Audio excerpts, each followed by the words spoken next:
Եկեք շարունակենք, մենք ուսումնասիրում ենք ուխտի աստվածաբանությունը И последнее, что мы говорили, это оценка заветов. եւ վերջինը ինչ որ մենք խոսեցինք, դա գնահատականն էր ուխտերի։ Э, С чем диспенсационалисты не могут согласиться с взглядами ковенантного богословия? Ինչի հետ դիսպենսացիոնալիստները ուխտի աստվածաբանությունից չեն կարող համաձայնվել։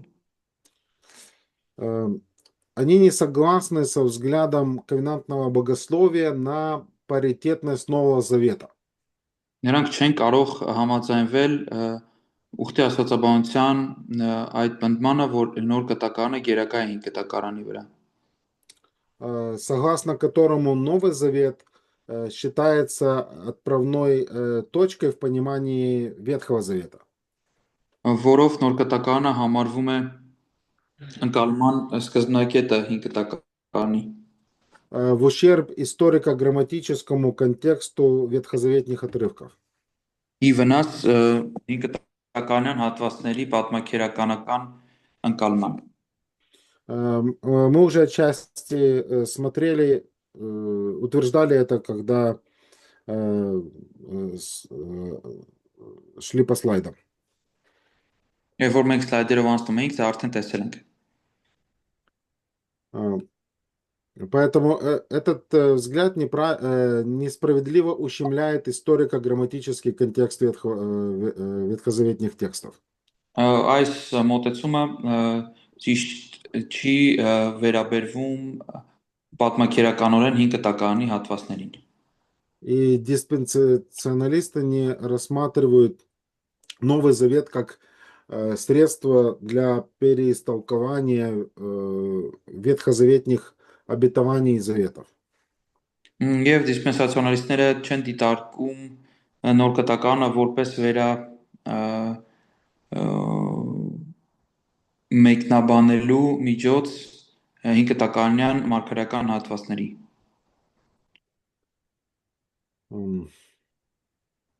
Даниэл Фуллер в герменевтика и диспенсационализма говорит: Դանիել Ֆուլերը հերմենևտիկա եւ դիսպենսացիոնալիզմում իր ասում է.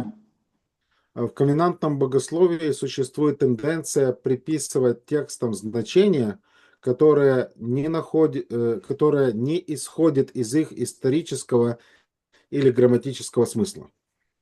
Ուխտի աստվածաբանության մեջ կա տենդենս վերագրել հատվածներին նշանակություններ, որոնք որ չեն բխում պատմաքերականական մեթոդի կիրառումից։ С чем еще не согласны диспенсационалисты?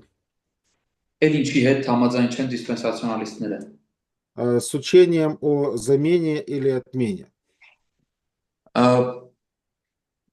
Փոխարինման մասին ուսուցման հետ համաձայն չեն։ Библия не представляет новозаветную церковь как новый Израиль. Նոր կտակարանը կամ Աստվածաշունչը չի ներկայացնում նոր կտակարանյան եկեղեցին որպես նոր Իսրայել, который полностью наследует заветы и обетования народа Израиля. Որը ամբողջությամբ ժառանգում է Իսրայելի տրված խոստումները։ Нигде в Новом Завете церковь не называется Израилем. Ոչ միտեղ նոր կտակարանում եկեղեցին չի անվանում Իսրայել։ И более того, Новый Завет подтверждает ветхозаветные ожидания спасения и восстановления Божьего народа. Ավելին նոր կտակարանը հաստատում է այն սպասումը Աստծո ժողովրդի հաստատման, այսինքն Իսրայելի ժողովրդի այդ հաստատումը վերականգնումը հաստատում է։ Также диспенсационалисты не согласны с утверждением ковенантного богословия о том, что церковь существовала в Ветхом Завете при Адаме или Аврааме. Նաև դիսպենսացիոնալիստները համաձայն չեն ուխտի աստվածաբանների հետ, որ եկեղեցին գոյություն է ունեցել հին կտակարանում Ադամի կամ Աբրահամի ժամանակներում։ Иисус во время своего земного служения говорил о церкви в будущем времени. Հիսուսը իր երկրային ծառայության ժամանակ եկեղեցու մասին խոսել է ապագա ժամանակով։ Матфея 16-18 «Я создам церковь мою». Մատթեոս 16-18 ասում է ես կհիմնեմ իմ եկեղեցին։ И также церковь, она утверждена на основании учения новозаветных апостолов и пророков, Ефесянам 2:20. Ըստ Եփեսացիների 2:20-ի եկեղեցին հիմնված է նոր կտակարան առաքյալների ու մարգարեների վարդապետության վրա, которые начали свое служение после вознесения Христа. ովքեր որ սկսեցին իրենց ծառայությունը Քրիստոսի համբարձումից հետո։ И зарождение церкви связано с крещением Духом, которое имело место быть в день Пятидесятницы. Եվ եկեղեցու հաստատումը տեղի ունեցավ 50-րդ օրը Սուրբ Հոգու գալուստով, Սուրբ Հոգու մկրտությամբ։ Также диспенсационалисты не согласны с коминантным богословием в том, что Моисеев завет является частью воплощения завета благодати. Նաև նրանք համաձայն չեն այն մտքի հետ, որ Մովսեսական ուխտը շնորհքի ուխտում ինչ որ մարմնավորում ունի։ А поэтому является неизменным заветом благодати, который по природе такой же, как и Авраамов завет. Դրա համար мնում է իր բնույթով անփոփոխ ուխտ, այնպեսին ինչպեսին Աբրահամի ուխտն է։ Поэтому диспенсационалисты не могут согласиться, например, с утверждением Беркофа, который говорит, что завет Синая, по сути, тем же самым, является тем же самым заветом, что и завет Авраама, только в другой форме.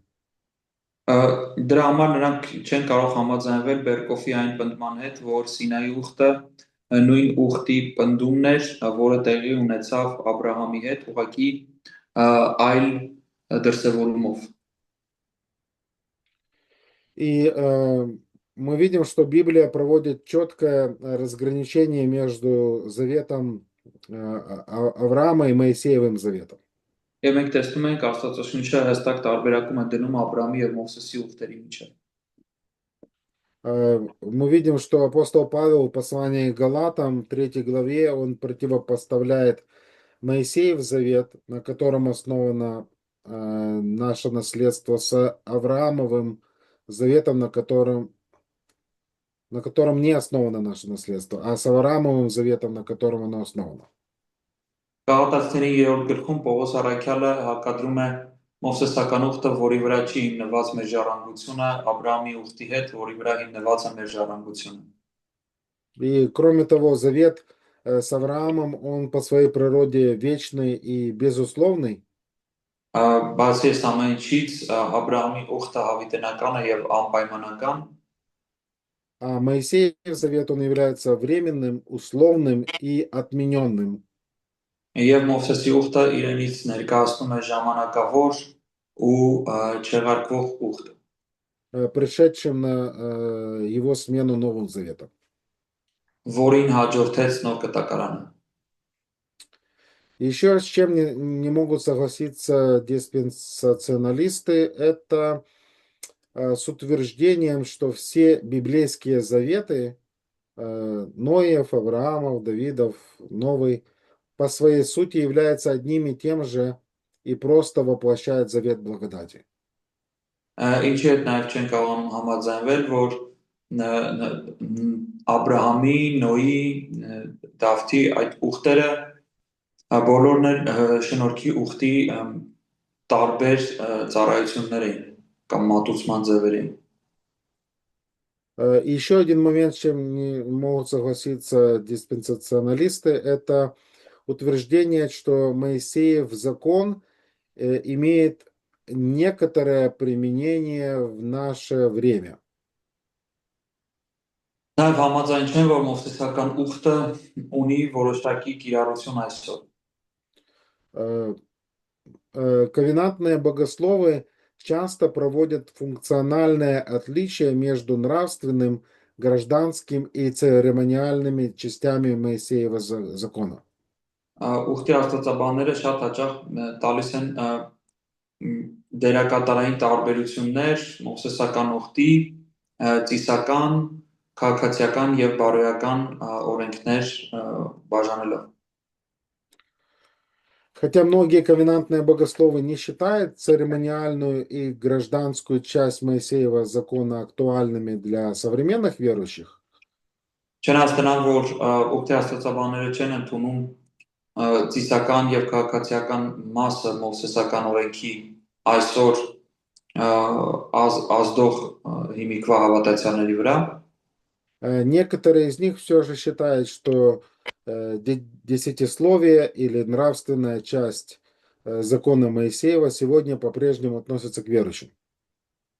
մտածում են, որ 10 պատվիրանները կամ օրենքի բարոյական օրենքի հատվածը այսօր պատկանում է հավատացյալներին։ Но я думаю, если практически посмотреть даже на тех верующих и проповедников, которые не разделяют ковенантное богословие, а придерживаются диспенсационализма, иногда они также утверждают о том, что закон Моисея мы можем поделить на вот эти категории: гражданское, церемониальное, нравственное. Մենք շատ հաճախ կարող ենք տեսնել, որ անկապ դիսպենսացիոնալիստական քարոզիչները, ովքեր որ ուխտի աստվածաբանությանը չեն հարում, անում են օրենքի այս 3 բաժանումները։ И я думаю, что некоторые проповедники, они, скажем так, не определились на практике с богословскими системами и просто до конца не сформировали свое богословие. Ես կարծում եմ, որ որոշ քարոզիչներ փորձով, այսինքն իրենց կյանքի պրակտիկայում չեն վերջնական որոշել իրենց աստվածաբանական ուղղվածությունը։ Поэтому иногда можно, встретить такой винегрет на кафедре. Դրա համար ժամանակ առ ժամանակ հանդիպում ենք այսպիսի վինեգրետի ամբիոնից։ Человек, который придерживается и этих позиций, и тех позиций. Մարդ, որը համ այս դիրքն է ընդունում, համ այն։ Поэтому, скажем, данная критика в адрес ковенантного богословия, некоторые эти же вопросы мы можем задать некоторым людям, которые, по крайней мере, устно заявляют о том, что они диспенсационалисты. Դրա համար այս քննադատությունները, որոնք մենք անում ենք ուխտի աստվածաբանությանը, կարելի է հնչեցնել նաև այն մարդկանց, ովքեր որ գոնե բերանով ասում են, խոստանում են, որ իրենք դիսպենսացիոնալիստներ են։ Но практически разделяют некоторые позиции ковенантного богословия. Բայց իրենց առօրյայում կիսում են ուխտի աստվածաբանության որոշ մանրամասներ։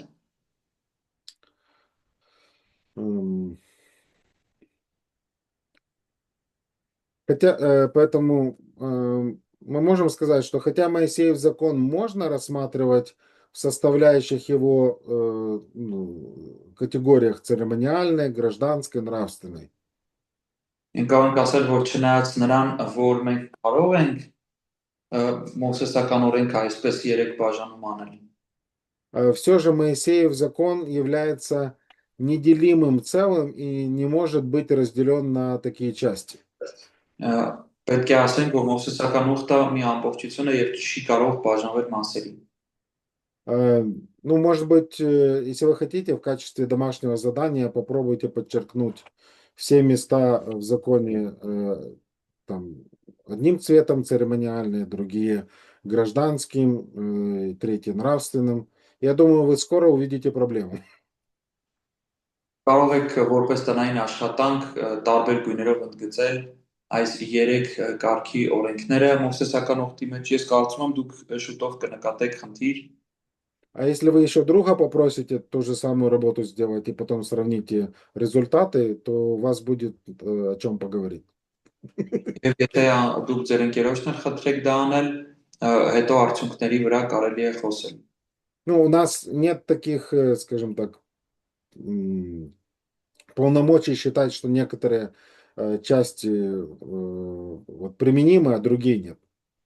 Մենք այդպիսի լիազորություն չունենք, որ ասենք, որ որոշ մասեր կիրառելի են, որոշը չէ։ Я думаю, мы можем построить на основании Писания аргумент относительно неделимости закона Моисея. Ես կարծում եմ մենք կարող ենք Սուրբ Գրքի հիման վրա փաստարկ ներկայացնել Մովսեսական օրենքի ամբողջականության մասին։ Иакова 2:10. Հակոբոս 2:10 Кто соблюдает весь закон и согрешит в одном чем-нибудь, тот становится виновным во всем. Ով բոլոր օրենքը պահում է, բայց մեկում մեղանչում է, ամբողջ օրենքի դեմ պարտական է։ Галатам 5:3. Գաղատացիս 5:3 Еще свидетельствую всякому человеку, обрезывающемуся, что он должен исполнить весь закон. Եվ վկայում ամեն թրպատվածին, ով դավանում է օրենքը, որ նա պետք է ամբողջ օրենքը պահի։ Поэтому на основании этих текстов мы не можем сказать, что ну, только часть мы сегодня обязаны. На основании этих текстов Но мы не можем поставить аргумент, что на сегодняшний день только часть закона мы должны այդ выполнять. տեքստերի հիման վրա մենք չենք կարող այնպիսի փաստարկ բերել, որ այդ ուխտից միայն մի մասն է գործում։ Поэтому если мы говорим, что мы должны что-то выполнять, то Павел говорит, тогда нужно выполнять все. Դրա համար եւ եթե մենք ասում ենք, որ ինչ-որ բան պետք է պահել, Պողոս ասում է այդ դեպքում պետք է բոլորը պահել։ Дональд Карсон, он настаивал, что деление закона на 3 части, которое часто подчеркивают ковенантные богословы, не имеет своего основания в Писании. Դոնալդ Կարսոնը ասել է, որ այս բաժանումը օրենքի երրակի այս բաժանումը, որ շատ հաճախ անում են ուխտի աստվածաբանները, չունի իր հիմքը Սուրբ Գրքի մեջ։ В комментарии на Матфея он пишет, хотя такое тройственное деление не ново, его употребление для объяснения взаимоотношений между заветами не может быть ясно выведено из Нового Завета. Չնայած նրան ասում է Մատթեոս իր մեկտաբանություններում, որ այս բաժանումը նոր չէ, նոր կտակարանից հնարավոր չի այս բաժանումը բերել օրենքի ընթերցանության։ И, возможно, его не существовало до Фомы Аквинского.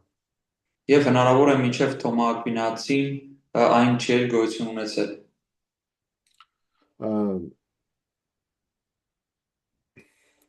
Обычно ковенантные богословы делят Моисеев закон на нравственную, гражданскую и церемониальные категории. Սովորաբար դրանք բաժանում են 3 մասերի՝ մոսեսական, ուխտացիսական, քաղաքացիական, բարոյական։ И затем они говорят, что Христос исполнил гражданскую и церемониальные категории Моисеева закона. Քրիստոսը կատարեց ծիսական ու քաղաքացիական օրենքները, Но не его нравственные законы. բայց ոչ նրա բարոյական օրենքները։ Я не верю, что существует библейское основание для деления Моисеева закона на разные категории законов, говорит Стив Лехер, извиняюсь. Ստիվ Լեխերն ասում է, չեմ հավատում, որ Սուրբ Գրքից կարելի է այս բաժանումը անել։ И последнее, что мы скажем в дискуссии о ковенантном богословии, это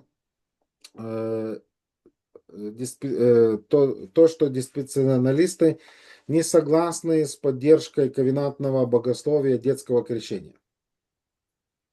Վերջի բանը, որ պետք է ասենք, ինչի հետ համաձայն չեն դիսպենսացիոնալիստները, դա մանկամկրտությունն է։ Ну, согласно ковенантному богословию, если Израиль в Ветхом Завете совершал обрезание детей, Համաձայն ուխտի աստվածաբանության, եթե Իսրայելը 5 տականում կատարում էր մանուկների թլպատություն, то Новый Израиль, церковь, должна также совершать крещение над детьми. դրանից հետևում է, որ նոր Իսրայելն էլ պետք է մանուկների մկրտությամբ զբաղվի։ И ковенантное богословие считает, что это знамение завета имеет свое продолжение в Новом Завете, в водном крещении. Եվ նրանք ասում են, որ այս ուխտի նշանը ունի իր շարունակությունը նոր կտակարանում ջրի մկրտության տեսքով, которое выполняет ту же основную функцию, что и обрезание. որը կատարում է նույն հիմնական գործառույթը, որը որ կատարում էր թլպատությունը։ Это что касается определения истории и оценки ковенантного богословия. Սա ինչ վերաբերում է գնահատականին, Давайте теперь рассмотрим новозаветное богословие. Новозаветное, так правильно сказать. New Covenant Theology, Что имеется в виду под этим? դա վիետ է imeti vidu New Covenant Theology։ Да. Եկեք իմանանք նոր ուխտի աստվածաբանությունը։ Новозаветное богословие – это промежуточная точка зрения между ковенантным богословием и диспенсационализмом. Այս նոր ուխտի աստվածաբանությունը հանդիսանում է այսպես ասած միջանկյալ մի տեսակետ դիսպենսացիոնալիզմի ու ուխտի աստվածաբանության միջև։ И в этой позиции подчеркивается прекращение действия Моисеева завета и установление Нового завета. Այս դիրքով հաստատվում է մովսեսական ուխտի դադարեցումը նոր ուխտի հիմնադրմամբ։ И фактически новозаветное богословие имеет сравнительно недавнее происхождение. Եվ այս նոր ուխտի աստվածաբանությունը ունի շատ հիմնվել է ոչ վաղ անցյալում։ С начала 1990-х годов. 1990-ականներից։ Представители Джон Рейзингер, наверное, Джон Зенц, Фред Заспель и Стив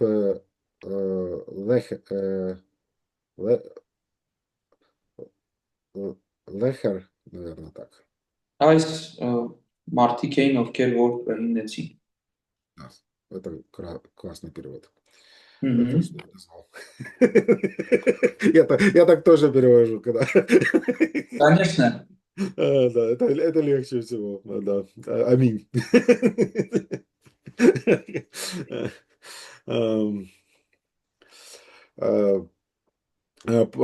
Получается так, что ключевые лидеры новозаветного богословия вышли из лагеря ковенантного богословия. Ստացվում է, որ հիմնադրողները, այն հիմնական դեմքերը, այս անունները, որ թվարկվեցին, իրենք, ովքեր որ ներկայացնում են այս նոր ուխտի աստվածաբանությունը, դուրս են եկել ուխտի աստվածաբանության ճամբարից, И таким образом это богословие является реакцией против ковенантного богословия.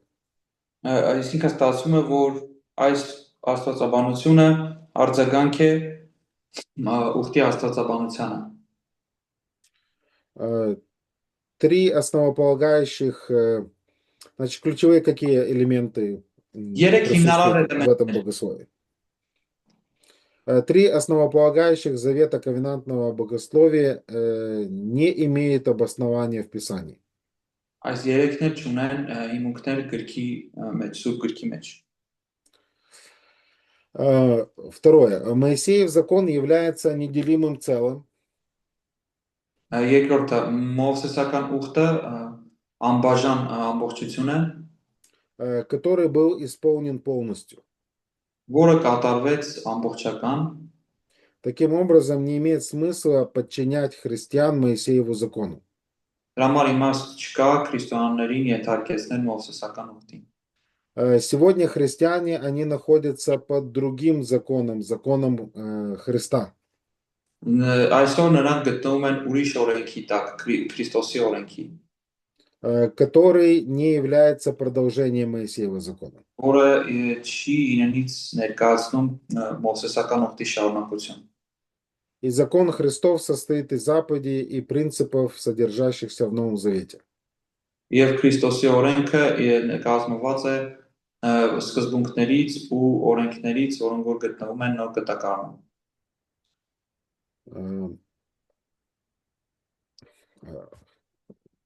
Эти имена для меня трудность выговаривать. Вот поэтому я тоже не Лехлер, да. понимаю и не могу это. Лехлер говорит, New Covenant Theology, следующая цитата находится. Հիմնադիրներից մեկը նոր ուխտի աստվածաբանության այս մեջբերումն է։ Ковенантное богословие делит Моисеев закон на нравственную, гражданскую и церемониальную части и считает обязательным для выполнения в наше время его нравственной части.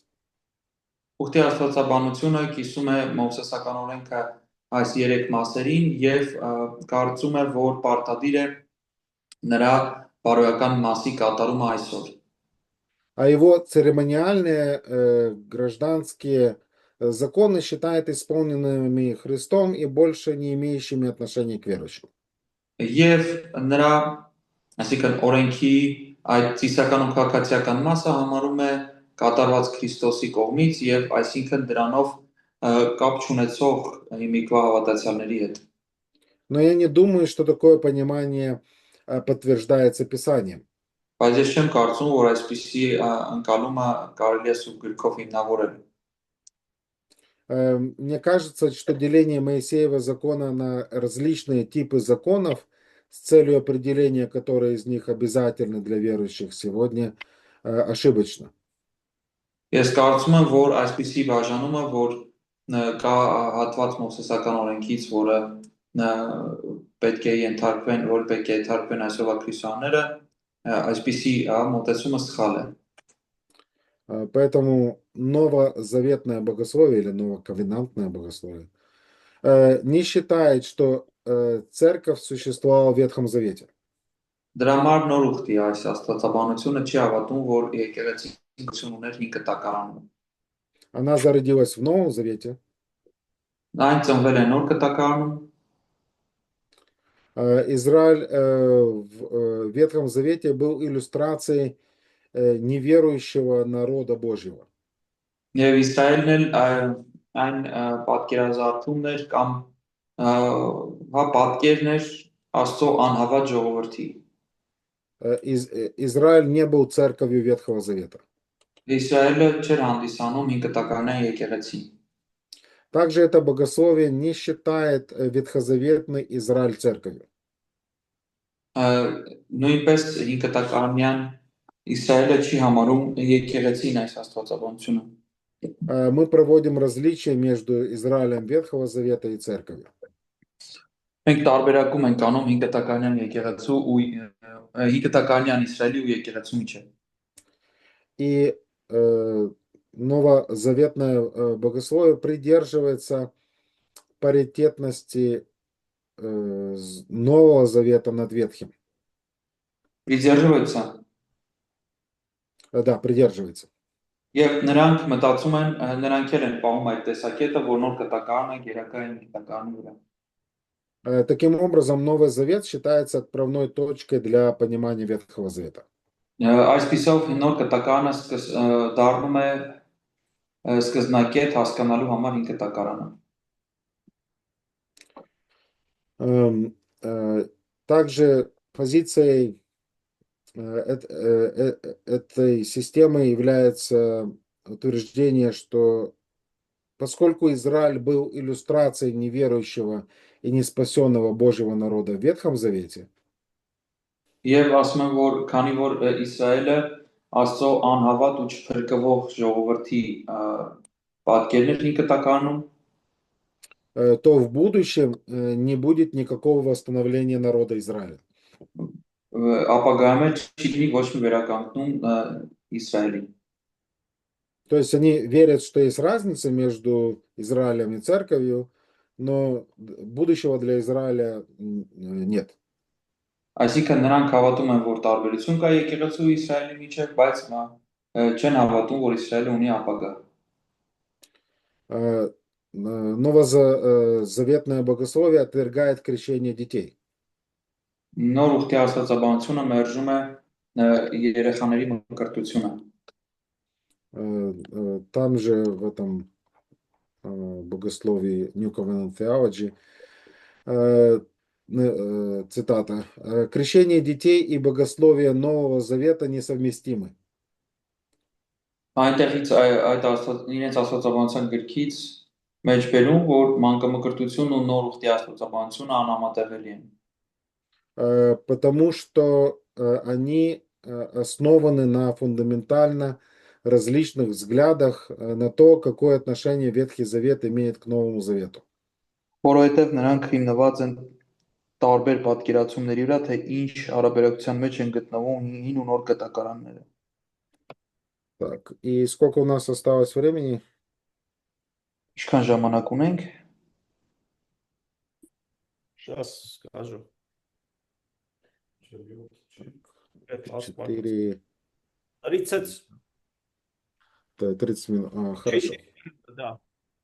Тогда давайте использовать. Я думаю, если минут 10, то мы остановимся. И давайте рассмотрим теперь диспенсионалистское богословие.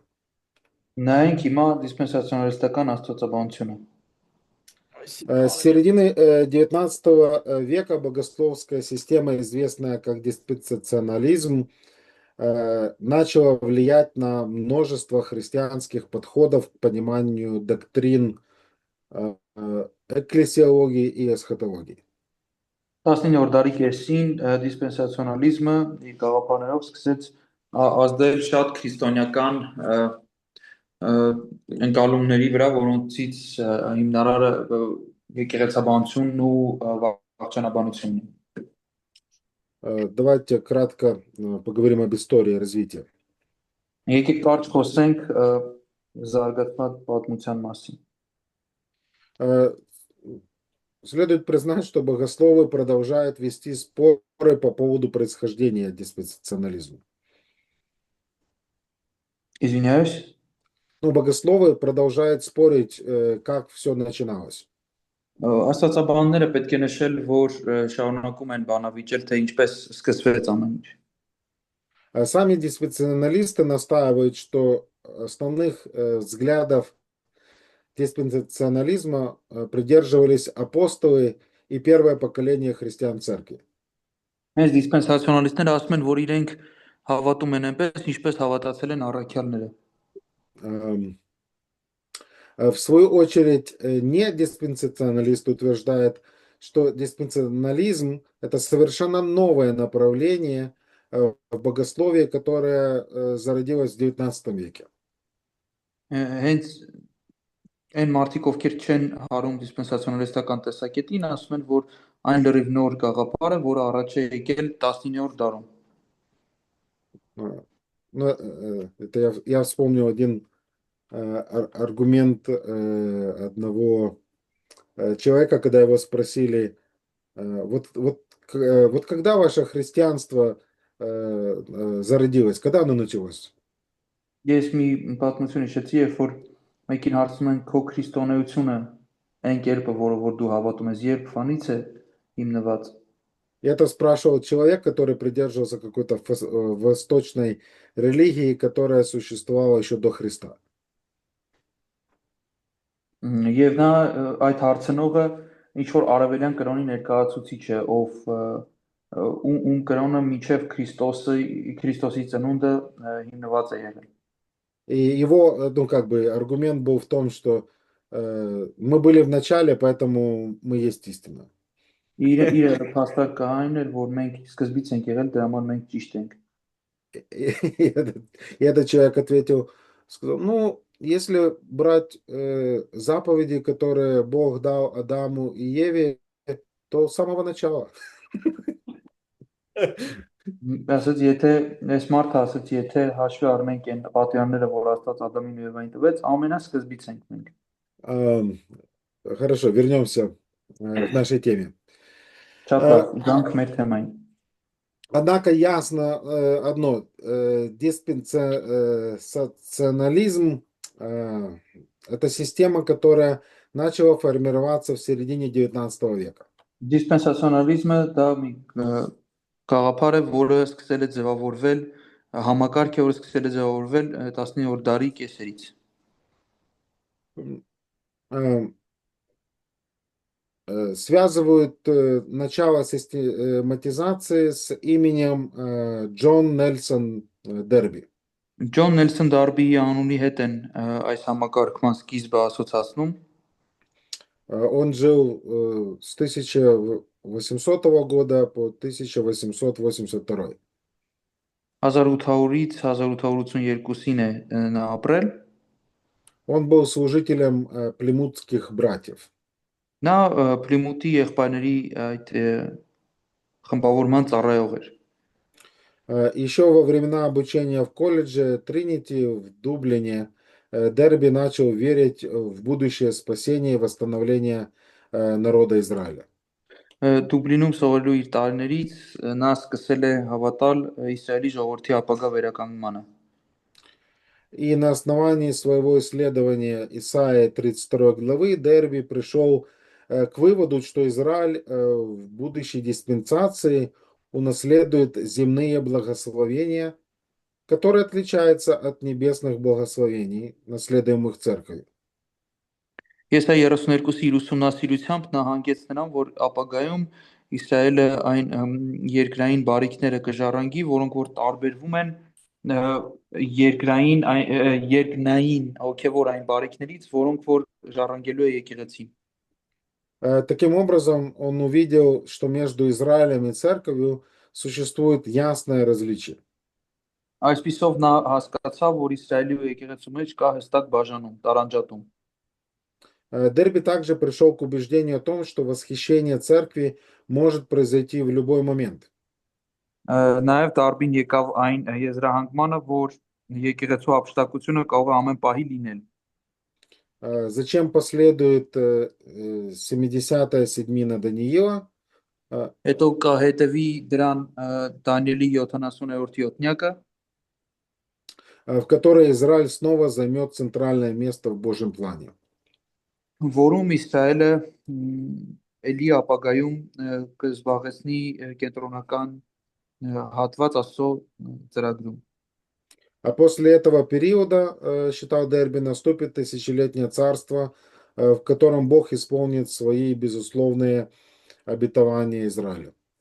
Եվ դրան կհետևի հազարամյա թագավորությունը, որտեղ Աստված Իսրայելին տված իր անպայմանական խոստումները կկատարի։ По утверждению Пола Энца, Дерби дал направление системе диспенсационализма в понимании того, что каждая диспенсация отличается тем, что налагает на человека определенные условия. Кто сказал? Пол Энц, он говорит о... Պոլենս ասում է, որ Պոլենս ասում է, որ ըստ Դարբի ամեն դիսպենսացիա մարդու վրա դնում է յուրովի պատասխանատվություն։ Вот его богословие. Так. Это на украинском языке, но есть на русском. Դա ուկրաինեն է, բայց ռուսերեն էլ կա։ Так. Он пишет, значит, что Дерби усмотрел вот эти определенные периоды и условия требования к человеку. Նա գրում է այդ տարբեր ժամանակահատվածների եւ մարդու այսինքն տարբեր պահանջների մասին, որ Աստված ունի մարդուց։ И при этом человек имеет некую ответственность перед Богом. Եվ որ մարդը ունի որոշակի պատասխանատվություն Աստծո առաջ։ И Дерби также отметил, что каждая диспенсация своего высшего развития достигается тогда, когда человек не справляется со своей ответственностью. Եվ Դարբին ասում է, որ ամեն դիսպենսացիան հասնում է իր գագաթնակետին այն ժամանակ, երբ որ մարդը չի կարողանում իր վրա դրվածը կատարել։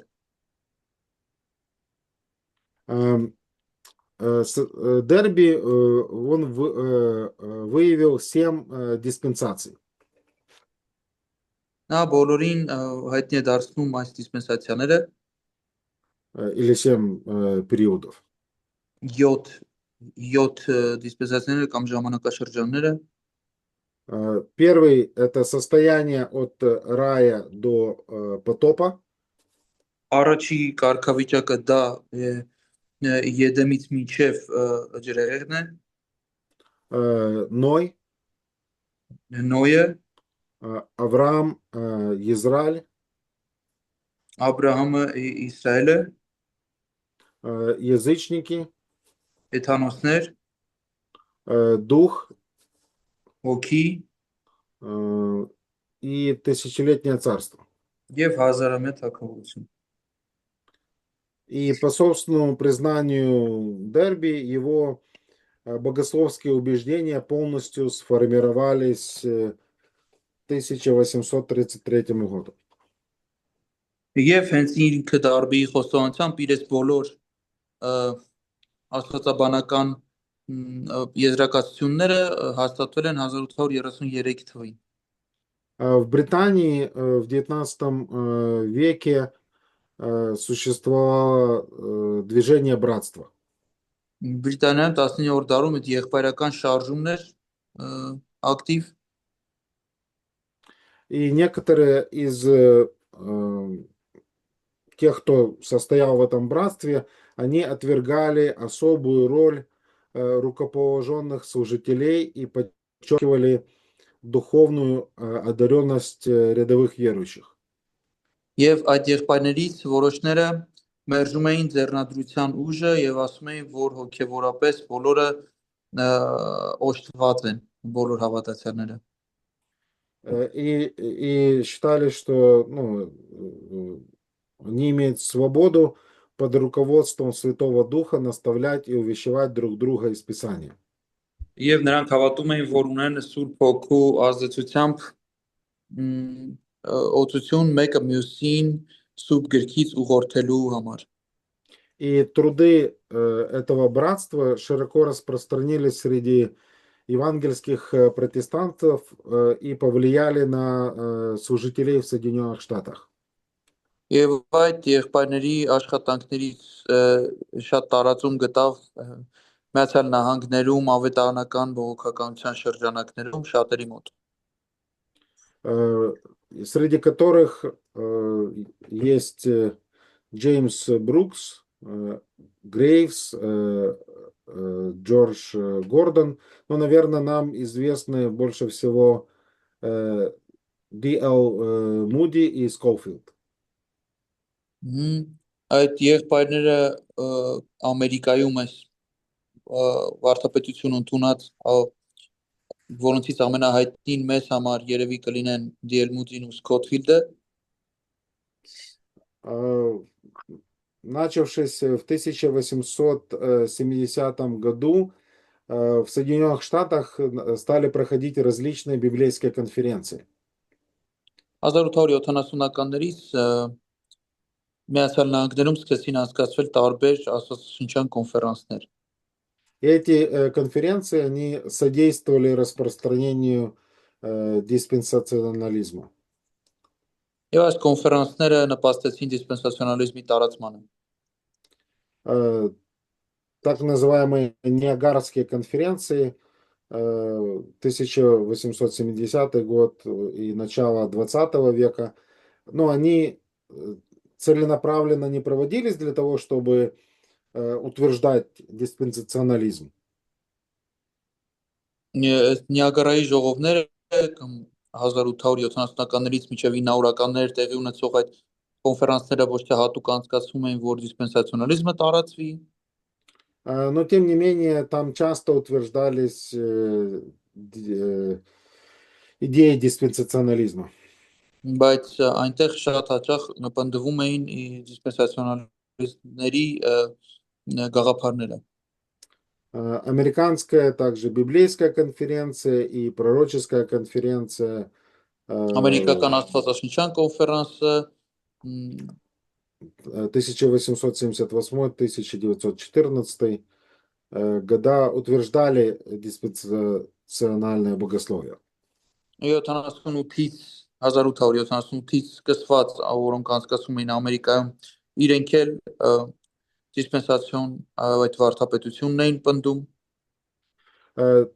Начиная в конце 19 века были основаны некоторые библейские институты, в которых преподавалось диспенсационалистическое богословие.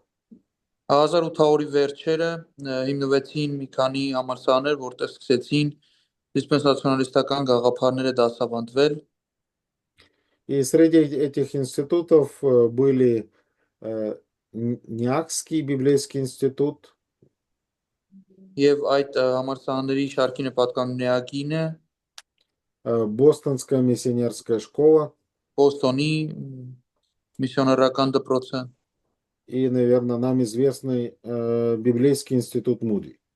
եւ երևի թե մեզ հայտնի Մուդի համալսարանը։ Также Библия с примечаниями Скоуфилда.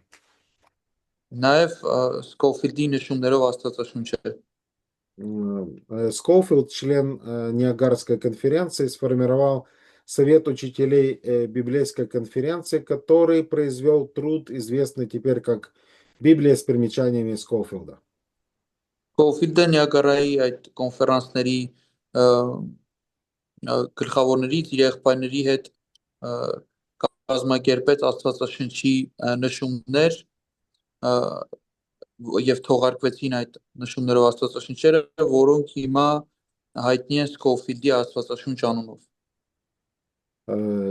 Я помню, что после развала Советского Союза достать Библию было трудно.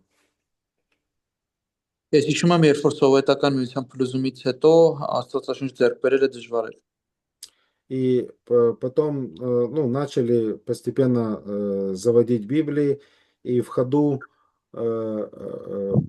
популярными у пасторов были Библия Скоуфилда и Библия Гетца.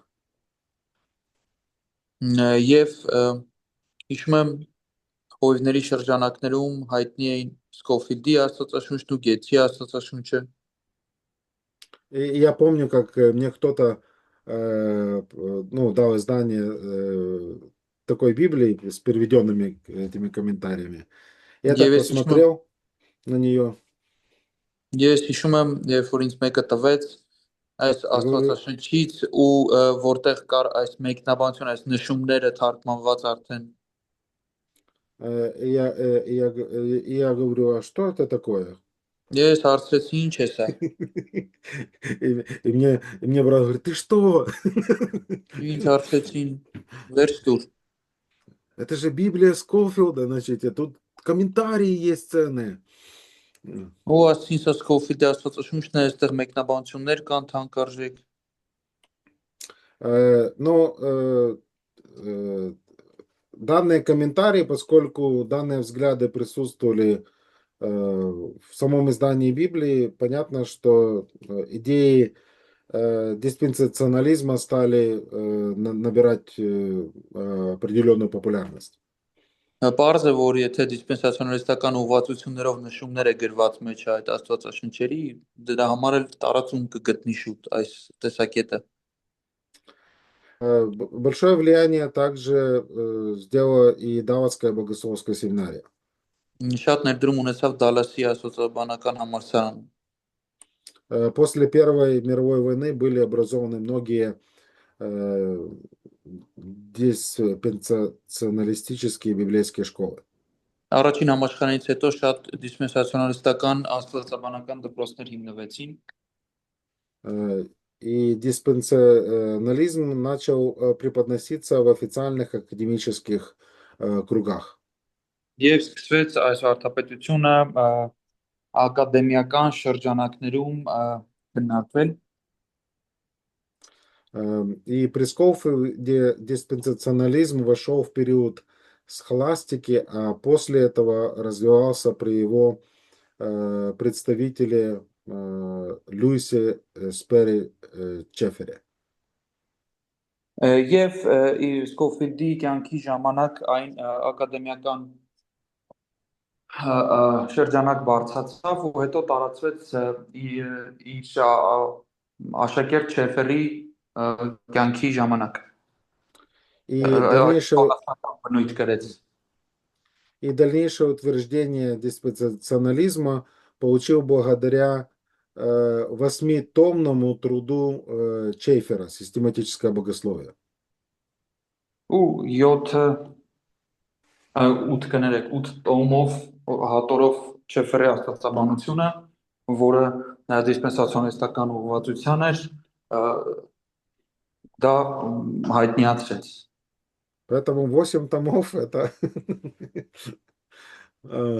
видно, что Луис Спери Чейфер, он не сидел в ТикТоке. Եվ դրա համար հասկանալի է, որ Չեֆերը TikTok-ով չէր զբաղվում։ Не тратил время зря.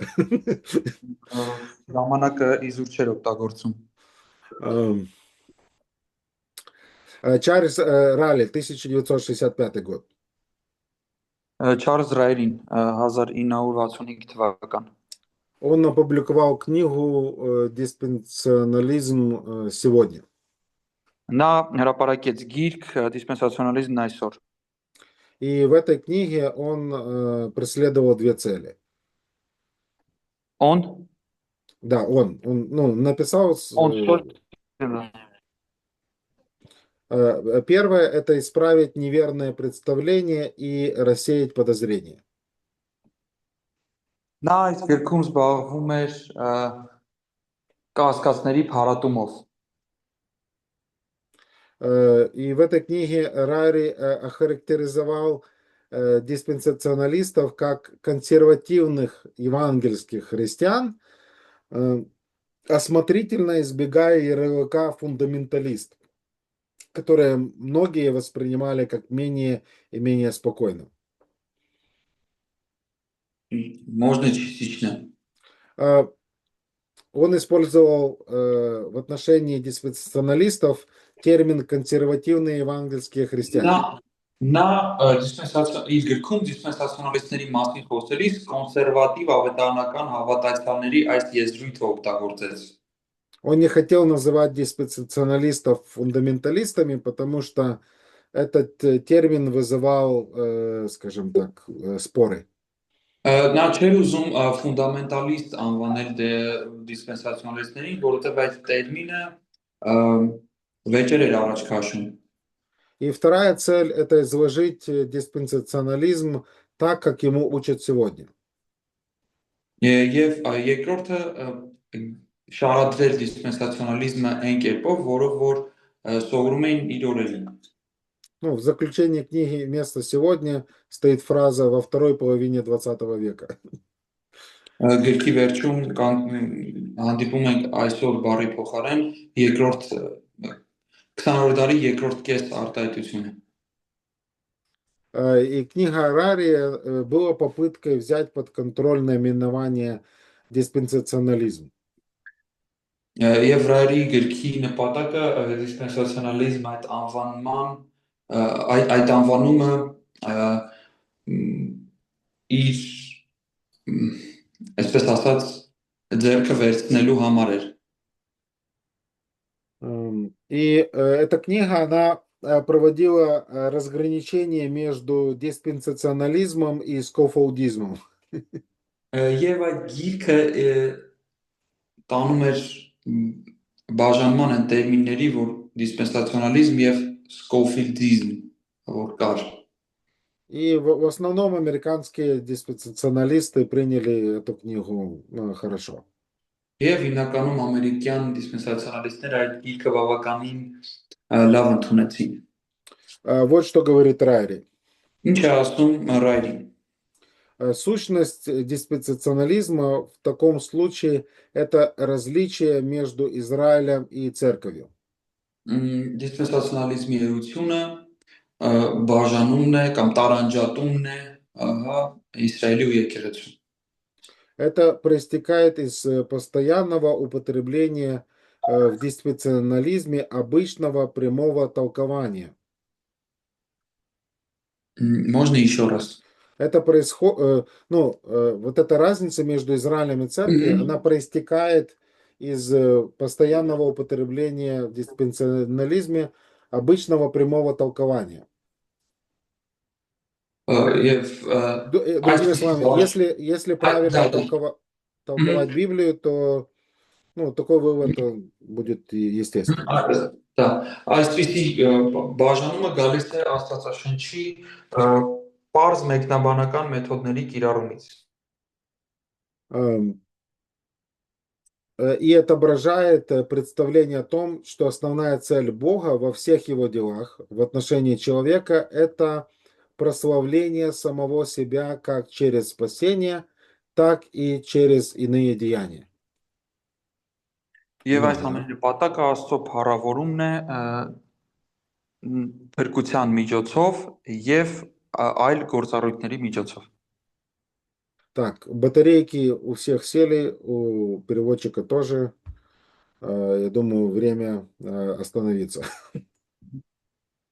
У переводчика этот последний час вообще трудно нравится. Да, я не понимаю, но я тебя чувствую. Я должен сейчас даже малую группу проводить. Я тебя тоже понимаю. Я во вторник проводил, я забыл. Я думал, у меня есть время свободное, и мне позвонили из Киева и сказали, группа будет онлайн или нет?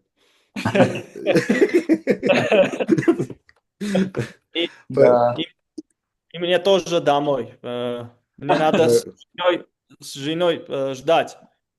Сидеть и ждать. Я тоже самое думали. Хорошо, братья. Тогда делаем, на этом остановимся. Завтра начнем с определения диспенсаций. Спасибо всем. Кован, помолись. Спасибо. Да. Помолись, да. Хорошо. На понятном языке, да? Наверное. Ну, можешь, да, постараться. Լիլիան շնորհակալ ենք այս լավ օրհնյալ օրվա համար, փառքես մեր կյանքերի համար, փառքես քո սիրո, քո ողորմության, շնորհակալ ենք մեր դասերի համար, շնորհակալ ենք այս ուսուցումների համար, եւ մենք խոստովանում ենք, որ սա մեծ օրհնություն է մեզ, օգնի, որ կարողանանք լավ սովորել եւ օրհնություն թող լինի մեր սովորելը թե մեր կյանքում եւ թե քո եկեղեցուն։ Շնորհակալ ենք մեր դասախոսի համար, իր սիրո, ջանքի, պատրաստվածության համար, որ մեզ հոգ է տանում, խնամում է, փառքես նրա համար, շնորհակալ ենք մեր Եսայի եղբոր համար, նրա ծառայության համար, շնորհակալ օրհնել նրա ուժերն էլ վերականգնիր, նաև աղոթում ենք մեր մյուս ուսանողների համար, մեզ էլ լավ օր տուր, մեզ էլ լավ գիշեր տուր, վերականգնիր մեր уժերը եւ պատրաստիր վաղվա նոր օրվան։ Հայր քո որդի Հիսյանով աղոթեցինք, ամեն։ Аминь. Ամեն։ Хорошо, до завтра. До завтра. Хорошо, с Богом.